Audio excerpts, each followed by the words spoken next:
Hello friends, नमस्कार। मैं प्रियंका स्वागत करती हूँ आप सभी का आपके अपने चैनल टारगेट टीचर जॉब और target UP TET CTET app में। तो दोस्तों, आज हम पढ़ेंगे डीएलएड 4th सेमेस्टर का सामाजिक अध्ययन विषय और ये है आपका क्लास नंबर 29। तो चलिए देखते हैं। यहाँ पर हम लोग अध्याय नंबर 7 जिसका नाम है विविधता में एकता एवं सामाजिक मुद्दे। तो दोस्तों, इसके अंतर्गत हम लोग आतंकवाद और सांप्रदायिकता के विषय में पढ़ चुके हैं और आज हम पढ़ेंगे जातिवाद के विषय में। तो चलिए देखते हैं जातिवाद का अर्थ एवं परिभाषा। यहाँ पे देखिए,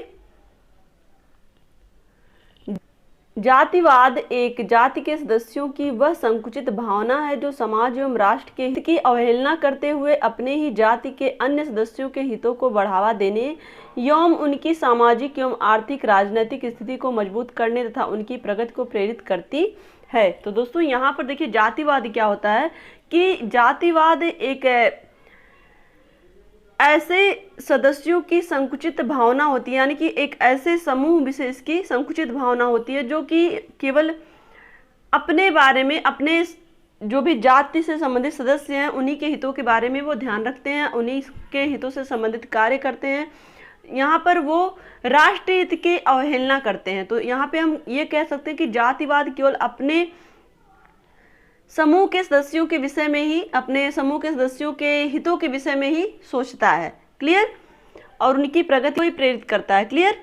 चलिए यहाँ पर देखते हैं। यहाँ पे देखिए, मानव भावनाओं का यह संकुचित रूप ही क्या कहलाता है, यानी जो मानव, यानी कि जो इंसान है उनकी इस तरह की भावना, इस तरह की जो सोच होती है, इसी संकुचित सोच को ही क्या कहते हैं, जातिवाद कहते हैं। जहाँ पर वो केवल पर्टिकुलर एक समूह, एक जाति विशेष के विषय में सोचता है, उसके हित के विषय में सोचता है, उसके ही उन्नति के विषय में सोचता है। क्लियर? तो दोस्तों, यहाँ पर हम देखेंगे के.एम. पानिक्कर के अनुसार परिभाषा है जातिवाद की। यहाँ पे देखिए, राजनीतिक भाषा में उपजाति के प्रति निष्ठा का भाव ही जातिवाद है। तो दोस्तों, अगर हम के.एम. पानिक्कर के अनुसार देखें तो इनका कहना है कि राजनीतिक भाषा होती है, राजनीतिक भाषा में अगर हम देखें तो उपजाति के निष्ठा का भाव ही जातिवाद है, यानी कि कोई एक ऐसी जाति जिसके प्रति राजनीति में निष्ठा रखी जा रही है, निष्ठा का भाव रखा जा रहा है, तो वो क्या है, जातिवाद है। क्लियर? यहाँ पर दोस्तों हम देखेंगे जातिवाद के विकास के प्रमुख कारक। जातिवाद के विकास के प्रमुख कारक निम्नलिखित हैं। तो यहाँ पे देखिए, पहला कारक है वैवाहिक प्रतिबंध है। तो दोस्तों, जातिवाद के विकास का प्रमुख कारक क्या है, वैवाहिक प्रतिबंध, यानी कि विवाह पर प्रतिबंध है। दोस्तों, अगर हम बात करें जातिवाद के विकास में, वैवाहिक प्रतिबंध एक अहम भूमिका निभाता है। इसके द्वारा एक व्यक्ति अपनी जाति में वैवाहिक संबंधों की अनुमति देता है, यानी कि कोई भी व्यक्ति अपनी जाति समूह में ही विवाह करता है, यानी कि दूसरी जाति में वो विवाह नहीं कर सकता क्योंकि प्रतिबंधित होता है।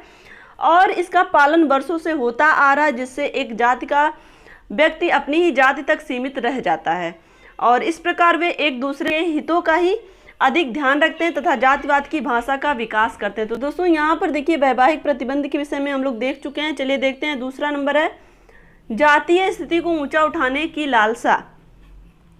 प्रत्येक जाति के लोग अपनी ही जाति की उन्नति एवं विकास के विषय में विचार करते हैं।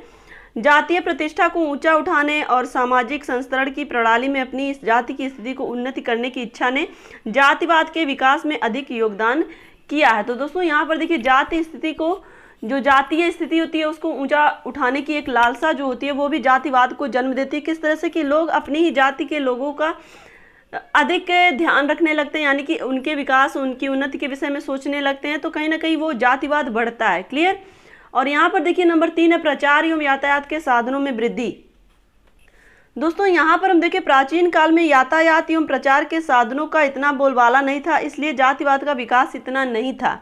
परंतु वर्तमान युग में यातायात एवं प्रचार के साधनों के विकास से एक व्यक्ति के विचार सरलता से अन्य व्यक्तियों तक पहुंच जाते हैं और व्यक्ति यातायात के साधनों की सुलभता से एक स्थान से दूसरे स्थान पर संगठनों, मोर्चों एवं दलों में सम्मिलित होने के लिए पहुंच जाता है। तो दोस्तों, ये जो यातायात के साधनों का विकास हुआ, इसकी वजह से भी जातिवाद बढ़ा है। क्लियर? चलिए देखते हैं। यहाँ पे नंबर 4 है जजमानी प्रथा का विघटन। दोस्तों, अगर यहाँ पे हम देखें तो प्रारंभ में जजमानी प्रथा के कारण सभी वर्ग एवं जातियों में आपस में एक दूसरे को सेवाएं प्रदान करती थी। जो भी वर्ग या जातियां बनी हुई थी प्रारंभ में, वो एक दूसरे को सेवाएं प्रदान करते थे। और इन सेवाओं के बदले वे आवश्यक वस्तुएं प्राप्त करते थे। जातियों में आवश्यक वस्तुओं का आदान प्रदान चलता रहता था तथा वे सभी एक सामाजिक, सांस्कृतिक एवं भाईचारे के बंधन में बंधे हुए थे। परंतु अगर हम बात करें वर्तमान में, तो इस व्यवस्था के विघटन के फलस्वरूप सभी आपसी संबंध टूट गए तथा जातिवाद को बढ़ावा मिला। यानी कि यहाँ पर जजमानी प्रथा थी, उसका विघटन होने से भी कहीं ना कहीं जातिवाद को बढ़ावा मिला है, क्योंकि यहाँ पर जो लोगों का सेवाओं के बदले आदान प्रदान था वो बंद हो गया धीरे धीरे, जिसकी वजह से भी जातिवाद को बढ़ावा मिला है। क्लियर। और यहाँ पर देखिए नंबर 5 है, जातिवाद का उद्गम स्रोत जाति है। तो दोस्तों यहाँ पर हम देखें तो जातिवाद के विकास का जो स्रोत है वो जाति व्यवस्था ही है, क्योंकि जाति जन्म के आधार पर निर्धारित किया गया, ना कि कर्म के आधार पर। और इस प्रकार एक जाति के लोगों के लिए दूसरी जाति के लोगों में वैवाहिक संबंध, खान पान और व्यवसाय आदि पर प्रतिबंध रहा। तो इस प्रकार यह जाति की पृथकता जातिवाद में वृद्धि करती है। तो दोस्तों जो जातिवाद का उद्गम हुआ वो किससे हुआ? जाति से हुआ। यानी कि जो जाति प्रथा यहाँ पे हम कह सकते हैं जो जाति बनाई गई समाज में, वो उस जाति की वजह से लोग अपनी ही जाति में सीमित होकर के रह गए कि अपनी ही जाति में वो वैवाहिक संबंध बनाएंगे, अपनी ही जाति में वो उठेंगे बैठेंगे, व्यवसाय करेंगे। तो कहीं ना कहीं उनका जो सोच था वो सीमित हो गया, और जिसकी वजह से ही जातिवाद का विकास हुआ। क्लियर। और दोस्तों यहाँ पर हम देखें नंबर 6 है, विभिन्न जातीय संगठन। तो दोस्तों विभिन्न जातीय संगठनों में भी जातिवाद के विकास में महत्वपूर्ण भूमिका अदा की है। वर्तमान में अनेक जातियों के क्षेत्रीय एवं राष्ट्रीय संगठन बन गए हैं, और जो मात्र अपनी ही जाति के सदस्यों को संगठित करने एवं उनके हितों की रक्षा के प्रयत्न भी जातीय संगठन के द्वारा किए जाते हैं। तो दोस्तों अगर हम देखें तो विभिन्न जातीय संगठन जो बने हैं ये भी कहीं ना कहीं जातिवाद को बढ़ावा देने में बहुत ही कारगर सिद्ध हुए हैं। इसलिए क्योंकि दोस्तों कहीं ना कहीं ये संगठन अपने क्षेत्र के जो भी जातियां हैं, अपने क्षेत्र के जाति को इस तरफ सम्मिलित कर रहे हैं, और धीरे धीरे इनका जो संगठन है वो और मजबूत बनता जा रहा है, और ये जातिवाद को बढ़ावा दे रहे हैं। क्लियर। तो चलिए देखते हैं दोस्तों यहाँ पे जातिवाद के दुष्परिणाम क्या हैं। यहाँ पे देखिए दोस्तों, यहाँ पे लिखिएगा जातिवाद के दुष्परिणाम। यहाँ पे देखिए जातिवाद के दुष्परिणाम, ये देखिए जातिवाद के दुष्परिणाम निम्नलिखित हैं, ये जातिवाद कर लीजिएगा। तो यहाँ पे देखिए पहला है कि राष्ट्रीय एकता में बाधक। किस तरह से?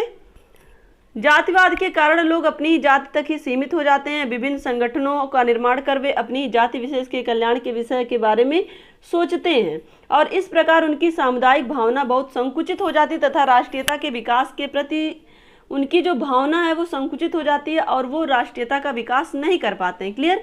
एक तरह से यहाँ पे हम कह सकते हैं कि जो जातिवाद है वो राष्ट्रीयता के विकास में बाधक है। क्लियर। तो चलिए देखते हैं यहाँ पे दूसरा है तनाव एवं संघर्ष। दोस्तों तनाव और संघर्ष के बारे में अगर हम बात करें तो जातिवाद सामाजिक तनाव में वृद्धि करता है।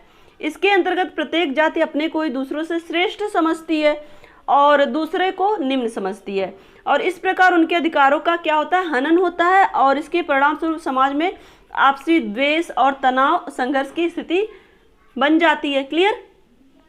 चलिए आगे देखते हैं। नंबर 3 है, यहाँ पे देखिए नंबर 3 है प्रजातंत्र विरोधी। प्रजातंत्र विरोधी किस तरह से होता है दोस्तों? प्रजातंत्र समानता, स्वतंत्रता, न्याय, बंधुत्व एवं सम दृष्टिकोण पर आधारित होता है, जबकि जो जातिवाद होता है इसके विपरीत विषमता, अन्याय, स्वहित आदि पर आधारित होता है। तो ये इसलिए प्रजातंत्र विरोधी होता है। यानी कि प्रजातंत्र जो होता है वो हमेशा इक्वलिटी देखता है और लोगों की स्वतंत्रता की बात करता है, न्याय और बंधुत्व की बात करता है। लेकिन अगर वहीं हम देखें तो जातिवाद क्या है? वो इसके विपरीत है, वो विषमताओं की बात करता है, अन्याय की बात करता है और स्वहित की बात करता है। क्लियर। तो ये किस तरह से प्रजातंत्र विरोधी हो जाता है। क्लियर। यहाँ पे देखिए नंबर 4 है सामाजिक एकता में बाधक। दोस्तों जातिवाद का विस्तार समाज में ही प्रचार प्रसार एवं उनके संगठनों द्वारा ही होता है। यानी कि जो जातिवाद है इसका विस्तार किस तरह से होता है? समाज में प्रचार प्रसार के माध्यम से होता है, और उनके जो भी संगठन इनके द्वारा इसका प्रचार प्रसार होता है, इसलिए यह सामाजिक एकता में बाधक भी होता है। यानी कि जो जाति है वो कहीं ना कहीं समाज के माध्यम से ही बनाई जाती है, तो ये धीरे धीरे समाज में जो एकता होती है उसमें बाधक हो जाती है, क्योंकि जो जाति होती है वो अपने ही समूह को एक संगठन के रूप में देखने लगती है, और जो अलग जातियां हैं उनसे धीरे धीरे वो कट जाती है। यानी कि जो समाज होता है वो धीरे धीरे जो एकजुट रहता है वो धीरे धीरे अलग अलग थलग हो जाता है, अलग थलग हो जाता है, जिसकी वजह से ये सामाजिक एकता में बाधक होती है। क्लियर। यहाँ पे देखिए नंबर 5 पे नैतिक पतन। तो दोस्तों जातिवाद की वृद्धि एवं उनके विकास के लिए अनेक अनैतिक एवं अनुचित साधनों एवं उपायों की सहायता ली जाती है, और जातिवाद की भावना पक्षपातपूर्ण व्यवहार को बढ़ावा देती है। यानी कि जहाँ पे जातिवाद देखा जाता है वहाँ पे कहीं ना कहीं पक्षपात जरूर होगा, और इस भावना से ग्रसित लोग अपने ही जाति विशेष के बारे में सोचते हैं, जिससे उनका नैतिक पतन होना स्वाभाविक है। यानी कि जब व्यक्ति पर्टिकुलर अपने बारे में या अपने जाति समूह के बारे में सोचता है तो कहीं ना कहीं वो समाज से कट जाता है, वो राष्ट्र से कट जाता है, और इसकी वजह से उसके जो अपने नैतिक मूल्य हैं वो कहीं ना कहीं नष्ट हो जाते हैं और उसका नैतिक पतन होता है। क्लियर। यहाँ पे देखिए नंबर 6 है भाई भतीजावाद को प्रोत्साहन। दोस्तों जातिवाद ने भाई भतीजावाद को बहुत अधिक बढ़ा दिया है। किस तरह से? इसका परिणाम यह हुआ है कि विभिन्न जातियों के मध्य तनाव एवं संघर्ष बढ़ गया है। भाई भतीजावाद मात्र अपनी ही जाति के लोगों के कल्याण एवं उनके विकास की ओर प्रेरित करता है। इसके कारण जातियों में तनाव एवं संघर्ष बढ़ जाता है। दोस्तों तो यहाँ पर बात करें, अगर किसी भी समाज में पर्टिकुलर एक जाति का बोलबाला है तो वो अपनी ही जाति के लोगों को, अपने ही समूह के लोगों को आगे बढ़ने के लिए प्रेरित करेगा, तो कहीं ना कहीं यहाँ पर जो अलग जातियां वो उसके विरोधी बन जाते हैं। तो इस तरह से जो भाई भतीजावाद चलता है वो जातिवाद से और अधिक पनपता है। क्लियर। यहाँ पे देखिए दोस्तों जातिवाद को समाप्त करने के उपाय क्या क्या हैं। जातिवाद को समाप्त करने के उपाय निम्नलिखित हैं। यहाँ पे देखिए पहला, जाति विरोधी शिक्षा। दोस्तों विभिन्न कक्षाओं में जातिवाद के दुष्परिणाम के विषय में चर्चा करनी चाहिए और पाठ्यक्रम में इसे सम्मिलित किया जाना चाहिए, और इसके परिणाम देश में किस प्रकार बाधक है इसका उल्लेख होना चाहिए। तो दोस्तों यहाँ पे देखिए जातिवाद को किस तरह से समाप्त किया जाता है कि यहाँ पर हमें जाति विरोधी शिक्षा देनी चाहिए। यानी कि जो जाति के माध्यम से लोग एक संगठन बना लेते हैं तो एक तरह से यहाँ पे जाति का बिल्कुल विरोध करना चाहिए। यहाँ पर निर्विरोध रूप से प्रत्येक व्यक्ति का सम्मान होना चाहिए और प्रत्येक जाति, प्रत्येक देशवासी को सम्मानित किया जाना चाहिए, उनके हक की बात होनी चाहिए। यहाँ पर किसी भी तरह से जाति से संबंधित कोई भी शिक्षा नहीं विद्यालय में दी जानी चाहिए, जिससे कि लोग जाति से ऊपर उठ पाएं। यानी कि जो हमारे आगे आने वाली पीढ़ी है, जिस छात्र को हम लोग शिक्षित कर रहे हैं, उनके अंदर जातिवाद ना आए। क्लियर। यानी कि जाति विरोधी शिक्षा देंगे। और यहाँ पर देखिए नंबर 2, अंतर विवाह एवं अंतर जाति विवाह का समर्थन। दोस्तों यहाँ पर देखिए जो जातियां हैं वो कहीं ना कहीं अपनी ही जाति में विवाह करना पसंद करते हैं, लेकिन अगर अंतर जातीय विवाह हो रहे हैं और अंतर विवाह हो रहे हैं तो कहीं ना कहीं जब हम इसका समर्थन करेंगे तो जातिवाद जो है वो धीरे धीरे समाप्त होगा। क्लियर। यानी कि लोग प्रत्येक जाति को उच्च समझने लगेंगे, जो अपनी ही जाति को श्रेष्ठ समझते हैं और अन्य जातियों को निम्न समझते हैं। इस तरह का जो लोगों के अंदर विचार है वो धीरे धीरे खत्म होगा। क्लियर। और यहाँ पर देखिए नंबर 3 है जाति बोधक नामों का बहिष्करण। दोस्तों यहाँ पर देखिए जाति बोधक नामों को समाप्त करके जातिवाद को कम एवं उनकी वृद्धि को रोका जा सकता है। यानी कि जो भी जाति बोधक नाम है उनका बहिष्कार किया जाए, जिससे कि जो भी जातिवाद है वो धीरे धीरे समाप्त हो। क्लियर। और यहाँ पर देखिए नंबर 4 है जातीय श्रेणीबद्धता को समाप्त करना। तो दोस्तों जातीय श्रेणीबद्धता को समाप्त कर जातिवाद को समाप्त किया जा सकता है। ऊंच नीच की भावना जन्म आधारित होती है, इसी प्रकार जातीय श्रेणीबद्धता समाप्त करके ऊंच नीच की भावना को समाप्त किया जा सकता है तथा इसे अवैध घोषित किया जा सकता है। तो दोस्तों जो जाति श्रेणीबद्धता है उसको समाप्त करके जो लोगों के अंदर ऊंच नीच की भावना उसको समाप्त किया जाएगा और धीरे धीरे लोगों में कहीं ना कहीं जो जातिवाद है वो समाप्त होगा। क्लियर।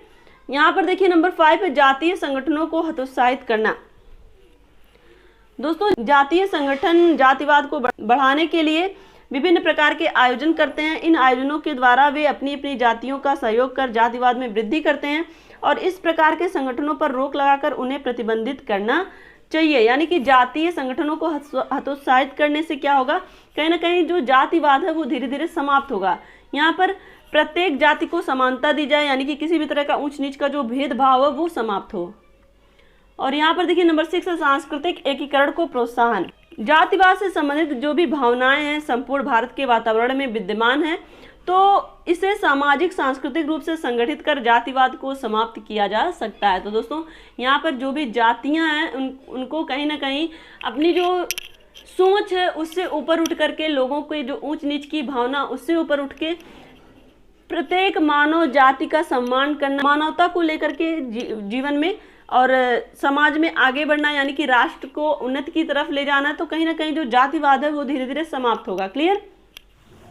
तो दोस्तों आज के लिए बस इतना ही। वीडियो को लाइक करिएगा, अपने दोस्तों के साथ शेयर करिएगा, और अगर आप चैनल पर नए हैं तो प्लीज़ चैनल को सब्सक्राइब करके बेल आइकन बटन को जरूर प्रेस कर लीजिएगा, जिससे हमारे सभी वीडियोज की नोटिफिकेशन आपको मिल सके। तो इसी तरह से आप अपनी मेहनत जारी रखिए, अपना ध्यान रखिए, अपनों का ध्यान रखिए, अपने आसपास सफाई रखिए। हमसे जुड़ने के लिए बहुत बहुत धन्यवाद दोस्तों। और मेरा दूसरा चैनल है परी की मॉम, आप उसको जरूर सब्सक्राइब कर लीजिएगा। दोस्तों आपके अध्याय नंबर 7 में अभी आपका बाकी है अनुसूचित जातियों और अनुसूचित जनजातियों के संरक्षण संवैधानिक प्रावधान और भारत के शांति प्रयास गुट निरपेक्ष आंदोलन पंचशील, जिसे हम पंचशील सिद्धांत कहते हैं, और इसके अलावा भारत और संयुक्त राष्ट्र संघ के विषय में हम लोग पढ़ेंगे। तो आपके अध्याय नंबर 7 में इतनी सारी चीज़ें, इंपॉर्टेंट चीज़ें हैं, तो आप इसको एक एक, इसमें देखिए हम लोग कोई भी टॉपिक छोड़ नहीं रहे, तो प्रत्येक टॉपिक को हमें पढ़ना है। तो आप लोग मेहनत से पढ़िए। मिलते हैं नेक्स्ट वीडियो में, अपना ध्यान रखिएगा। हमसे जुड़ने के लिए बहुत बहुत धन्यवाद। जय हिंद।